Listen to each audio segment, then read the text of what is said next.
Hello everyone, I welcome to all of you to this wonderful session of the vision।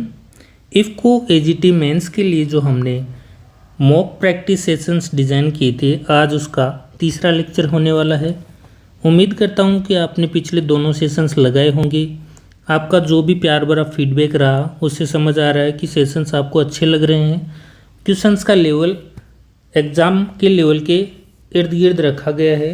कुछ questions जो हैं exam level से थोड़े high रखे गए हैं ताकि आपको कोई भी क्वेश्चन स्ट्रेंज फील नहीं हो।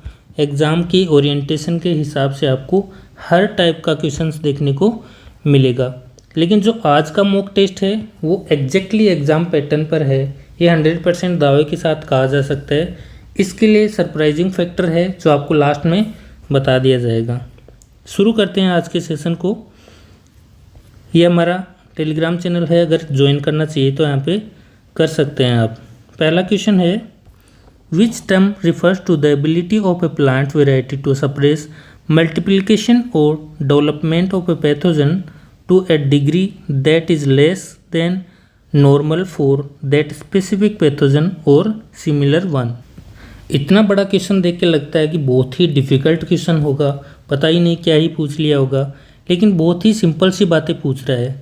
एक स्पेसिफिक डेफिनेशन को डिस्क्लोज करके इसने रखा हुआ है सामने कि कौन सी डेफिनेशन है इनमें से जो रिफर्स करती है प्लांट की एबिलिटी को लिमिट करने के लिए या सप्रेस करने के लिए प्लांट के पैथोजन की ग्रोथ को या फिर उसके डेवलपमेंट को। यानी कि इनडायरेक्टली बोलें तो डिजीज़ का जो इंसिडेंस है उसको रिड्यूस करने की बातें हो रही हैं। वो कैपेबिलिटी कौन सी होती है? तो इससे क्या होता है, होस्ट रेजिस्टेंस जो होता है वो इसकी प्रॉपर डेफिनेशन के अंदर फिट होता है। तो fourth will be the correct answer.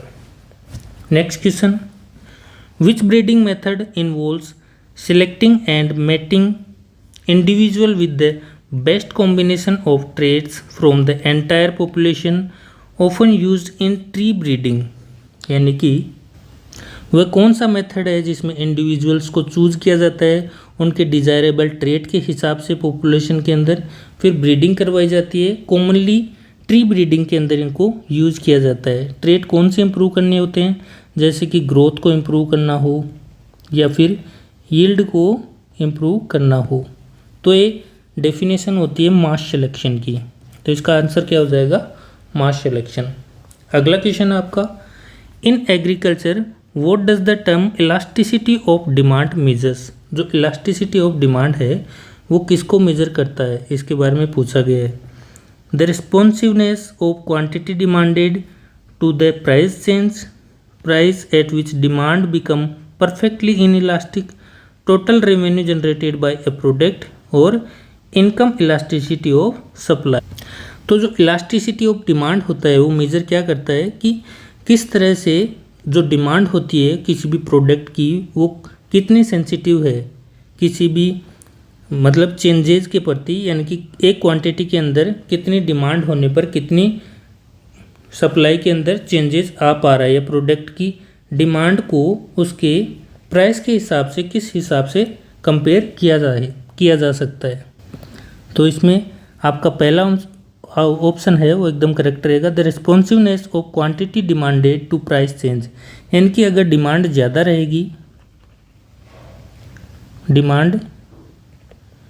रहेगी, तो प्राइस क्या हो जाएगा, बढ़ जाएगा। एक रिस्पॉन्सिव इनका इक्विलिब्रियम चलता है, इनका परफेक्ट कॉम्बिनेशन होता है।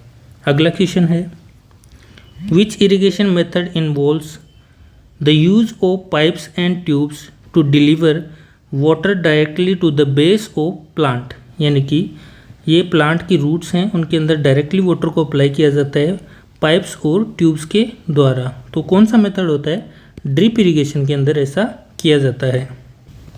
Next question, which type of agricultural policy aims to protect domestic producer by imposing import restrictions and tariff on foreign agriculture products. यानी कि एग्रीकल्चर पॉलिसी के बारे में पूछा गया है जो डोमेस्टिक प्रोडक्ट यानी कि जो सकल घरेलू उत्पाद पैदा हो रहे हैं किसी देश के अंदर उनको प्रोटेक्ट करता है और इम्पोज करता है इम्पोर्ट को। यानी कि बाहर से आयात करने को, इंपोर्ट करने को इम्पोज करता है, उन पर रोक लगाने की कोशिश करता है, यानी कि वो एक तरह से इंडिजिनस प्रोडक्ट होते हैं उनको प्रमोट करने की कोशिश करता है। तो पॉलिसी कौन सी है? Import substitution policy, import substitution policy. अगला क्वेश्चन है, which plant hormones responsible for promoting cell elongation and fruit ripening. ये आपके लिए बहुत ही बेसिक क्वेश्चन है, आपने प्लांट ग्रोथ हार्मोन में पढ़ा होगा इसको, या प्लांट ग्रोथ रेगुलेटर्स में पढ़ा होगा। इस क्वेश्चन को आप होमवर्क के तौर पर लीजिए, इसका आंसर आप कमेंट बॉक्स में बताना। Which vegetable crop is biennial in nature meaning it completes it's life cycle in 2 years. यानी कि कौन सी वेजिटेबल क्रॉप है इनमें से जो बाइनियल क्रॉप है, यानी कि पहला जो साल है, जैसे मान लीजिए 2 साल में कंप्लीट हो रहा है, तो फर्स्ट ईयर के अंदर इसकी वेजिटेटिव ग्रोथ होती है और सेकंड जो ईयर रहेगा उसके अंदर रिप्रोडक्टिव ग्रोथ होती है। तो टोमेटो नहीं होता है, कैरेट होता है, कुकुम्बर भी नहीं होता है, स्पिनाच भी नहीं होता है। Carrot will be the correct answer. Next question, what is the primary nutrient provided by organic matter humus in the soil. यानी कि कौन सा प्राइमरी न्यूट्रिएंट होता है जो ऑर्गेनिक मैटर के द्वारा प्रोवाइडेड किया जाता है। तो ऑर्गेनिक मैटर के द्वारा ऑर्गेनिक कार्बन की सप्लाई होती है। Which organic material is commonly used to improve soil structure and increase in its water holding capacity. यानी कि कौन सा ऑर्गेनिक मैटर है जो कॉमनली यूज किया जाता है सोइल की स्ट्रक्चर को इम्प्रूव करने के लिए और वाटर होल्डिंग कैपेसिटी को बढ़ाने के लिए। तो वर्मी कंपोस्ट का यूज किया जाता है। Which of the following crop is a staple food in many Asian countries and is known as the king of cereals. यानी कि बहुत सारी कंट्रीज के अंदर स्टेपल क्रॉप के रूप में यूज किया जाता है और किंग ऑफ सीरियल्स के नाम से जाना जाता है। तो किंग ऑफ सीरियल्स किसको कहते हैं? वीट को कहते हैं। अगला क्वेश्चन है, which extension approach involves farmers actively participating in problem solving and decision making process. यानी कि वे कौन सी एक्सटेंशन अप्रोच होती है जिसके अंदर फार्मर्स एक्टिवली पार्टिसिपेट करते हैं, उनकी प्रॉब्लम का सॉल्यूशन किया जाता है, डिसीजन मेकिंग प्रोसेस इंक्लूड किए जाते हैं। तो पार्टिसिपेटरी एक्सटेंशन एक ऐसी एक्सटेंशन अप्रोच होती है जिसके अंदर फार्मर इंगेज करते हैं डिसीजन मेकिंग के अंदर, प्रॉब्लम सॉल्विंग के अंदर, ताकि फोस्टरिंग किया जा सके, कोलैबोरेट करते हैं और ट्रेल्ड सॉल्यूशन को प्रोवाइड किया जाता है। अगला क्वेश्चन है, in the context of livestock reproduction what is the super ovulation. यानी कि लाइवस्टॉक रिप्रोडक्शन के अंदर सुपर ओव्यूलेशन की टर्म होती है, उसका क्या मतलब होता है। So what is the meaning of super ovulation?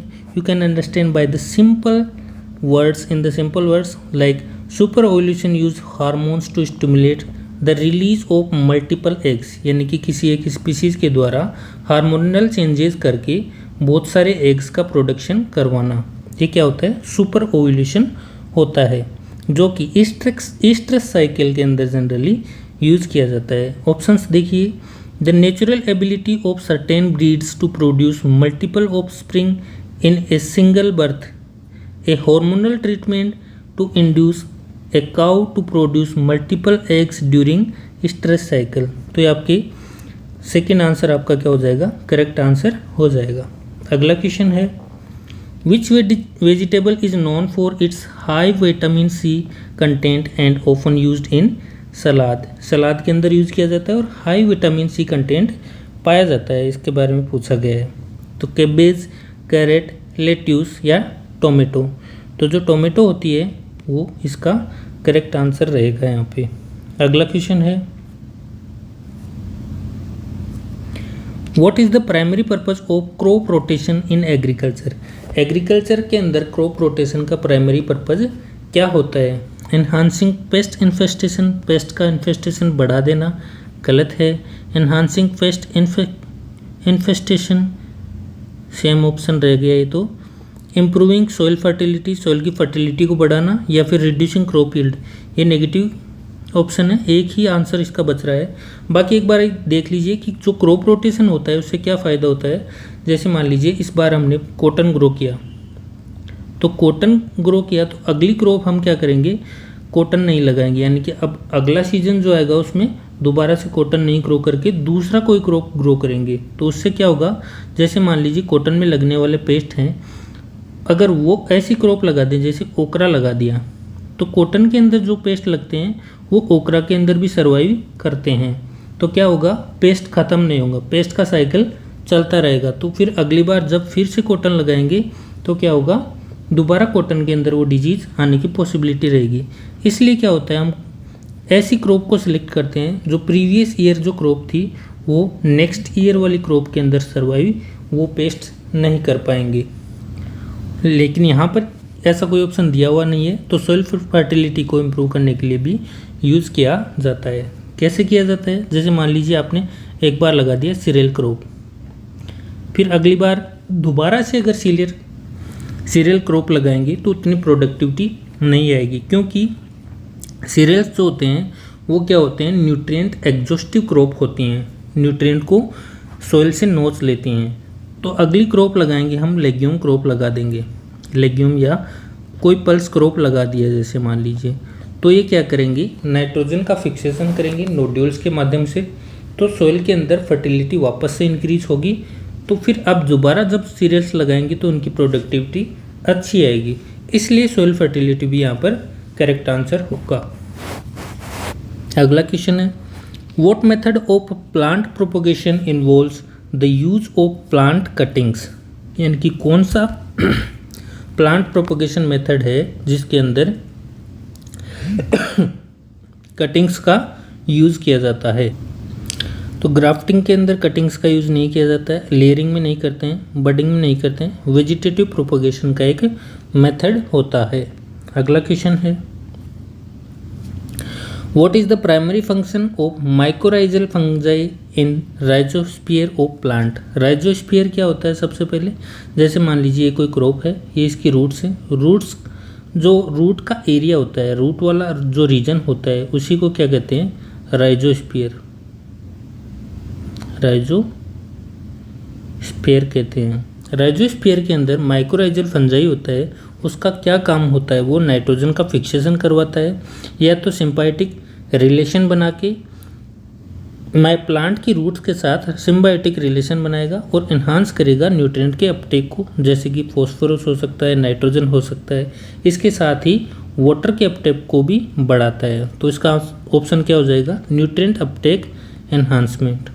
अगला क्वेश्चन है, इन BBCH scale what does the BBCH 70 stage represent in growth of cereal crop, यानी कि ये पर्टिकुलर स्टेज के बारे में पूछ रहा है कि इसके अंदर कौन सी ग्रोथ को इंक्लूड किया गया है। तो एक राइपनिंग की स्टेज होती है, BBCH 70 इंडिकेट करता है राइपनिंग स्टेज सीरियल्स के अंदर, जहाँ पर ग्रेन्स मेच्योर हो जाते हैं और हार्वेस्टिंग के लिए क्रॉप प्रिपेयर हो जाती है।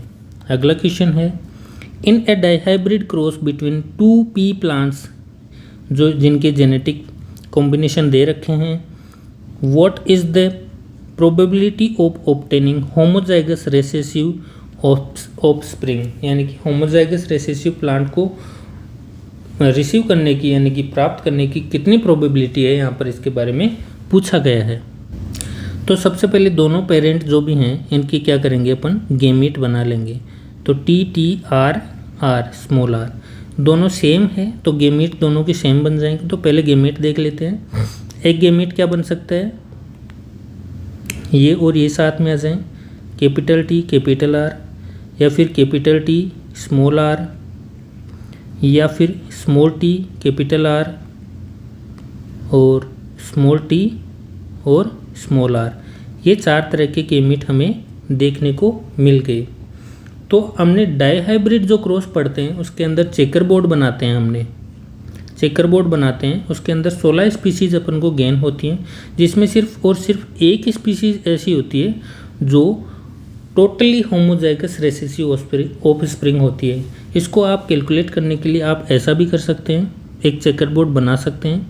यहाँ पर क्या रहेगा, T small t capital R, small t small r, ऐसे ही इधर रहेगा। आप इन दोनों का क्रॉस करवा के क्या कर सकते हैं, एक पूरा चेकर बोर्ड बना सकते हैं। वहाँ से आपको एकदम समझ में आ जाएगा। जैसे कि एक बार आपको दिखा देते हैं ताकि आपको आगे के लिए एकदम क्लियर रहे। तो इसमें देख लीजिए 4 ऑफस्प्रिंग मिल रहे हैं एक बोर्ड के अंदर, तो 4 ये 8 हो जाएंगी, 12 और 16, टोटल 16 स्पीसीज अपने को 16 ऑफस्प्रिंग देखने को मिलेंगी। तो यहाँ पर कैपिटल टी है तो यहाँ पर होमोजाइगस रिसेसिव होने की पॉसिबिलिटी 0 हो गई। यहाँ पर फिर से कैपिटल टी आ गया तो किसी के साथ भी क्रॉस कराएंगे कैपिटल तो आएगा, तो ये फिर से पूरी लाइन कैंसिल हो गई। इसमें कैपिटल आर है इसलिए ये कैंसिल हो गया। अब इनमें देखिए ये तो दोनों स्मॉल टी स्मॉल आर हैं, तो यहाँ पर होमोजाइगस रिसेसिव होने की पॉसिबिलिटी हो सकती है इनके अकॉर्डिंग, लेकिन हमें ये भी तो गैमेट शामिल करने होंगे। तो इसमें कैपिटल टी है ये तो कैंसिल हो जाएगा, ये भी कैंसिल हो जाएगा। इसमें आर कैपिटल है ये कैंसिल हो गया, ये बचा एक सिर्फ, तो ये वाला क्या हो जाएगा combination capital T small R capital small T small R small T small R. सिर्फ एक ही ऐसा मिलेगा जो होमोजाइगस रेसिसिव होगा, कितने में से 16 में से, तो इसकी प्रोबेबिलिटी क्या हो जाएगी 1/16। तो पहला आपका करेक्ट आंसर हो जाएगा। अगला क्वेश्चन है what is the term for additional cost incurred when producing 1 more unit of a good, यानी कि एक यूनिट और प्रोडक्शन करने के लिए एडिशनल कॉस्ट जो आती है उसको क्या कहते हैं। तो एक एडिशनल यूनिट का प्रोडक्शन करने के लिए जो कॉस्ट आती है उसको मार्जिनल कॉस्ट कहते हैं। अगला क्वेश्चन है what is the concept of sustainable rural development. Sustainable rural development का कॉन्सेप्ट क्या होता है। प्राइमरली फोकस्ड ऑन अचीविंग, किसको अचीव करने के लिए होता है। तो इसके ऑप्शंस देख लीजिए।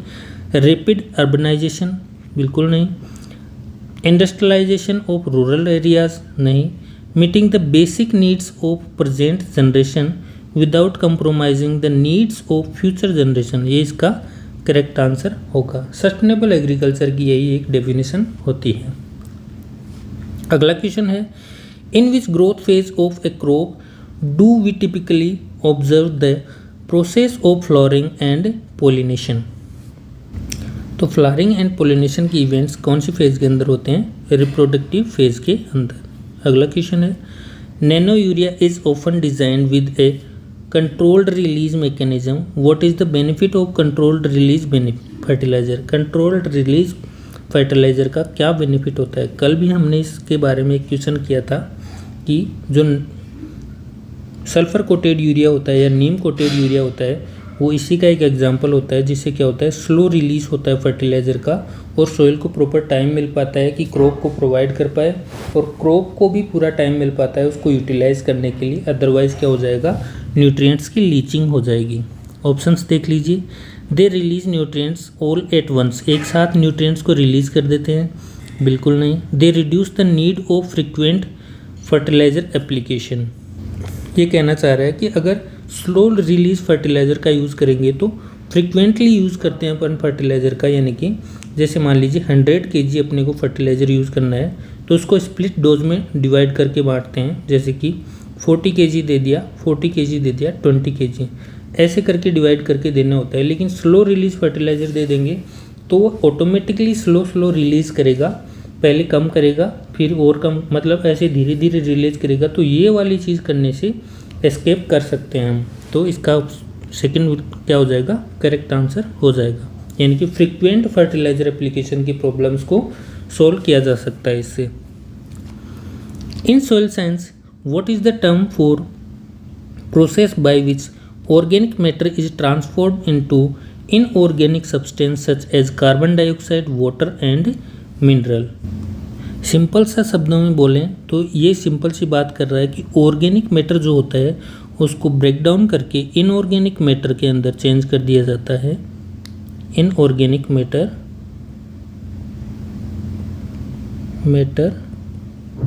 इसकी बात कर रहे हैं यहाँ पर। उससे क्या होगा न्यूट्रिएंट्स मेकिंग के अंदर या फिर प्लांट के अंदर अपटेक के लिए यूज़ किया जाता है, अवेलेबल करवाया जाता है, उसको मिनरलाइजेशन कहा जाता है। Which gene modification technique allows for the precise insertion, deletion and replacement of specific gene in plant genome. तो ये अभी जो है राइस की 2 वैरायटीज़ रिलीज़ की गई थी ICAR के द्वारा, वो इसी पर बेस्ड थी। कौन सी टेक्निक यूज की जाती है, अभी अपन ने राइस की 2 वैरायटी आई हैं, आपको पता होना चाहिए। बहुत ही बेसिक क्वेश्चन रहेगा अगर एग्ज़ाम में आया, क्योंकि अभी हॉट टॉपिक है, वो ट्रेंडिंग चल रहा है न्यूज़ के अंदर कि कौन सी वैरायटीज़ हैं जो जेनेटिक मॉडिफिकेशन से बनाई गई हैं, ना कि GM क्रॉप है, सॉरी GM क्रॉप नहीं है, जीन एडिटिंग क्रॉप बनाई गई हैं। तो उसके अंदर कौन सी टेक्निक यूज़ की गई थी, ये क्वेश्चन वहीं से उठाया गया है। तो ये कौन सी टेक्निक यूज़ की गई थी उसके अंदर, CRISPR-Cas9। ओके, आगे बढ़ते हैं दोस्तों। आज के सेशन में इतना ही था, मिलेंगे आपसे कल फिर से नए सेशन के अंदर। आज थोड़ा टाइम का स्कार्सिटी रहा, उसकी वजह से प्रॉपर टाइम मैनेज नहीं हो पाया। संडे भी था, थोड़ा देखना पड़ता है, संडे को यूटिलाइज करना थोड़ा सा हैवी हो जाता है। बाकी मिलते हैं कल फिर से आपके साथ। क्वेश्चंस का लेवल आपको कैसा लगा कमेंट बॉक्स में ज़रूर बताएं। सेशन को लाइक ज़रूर करें और शेयर ज़रूर करें। मिलते हैं कल।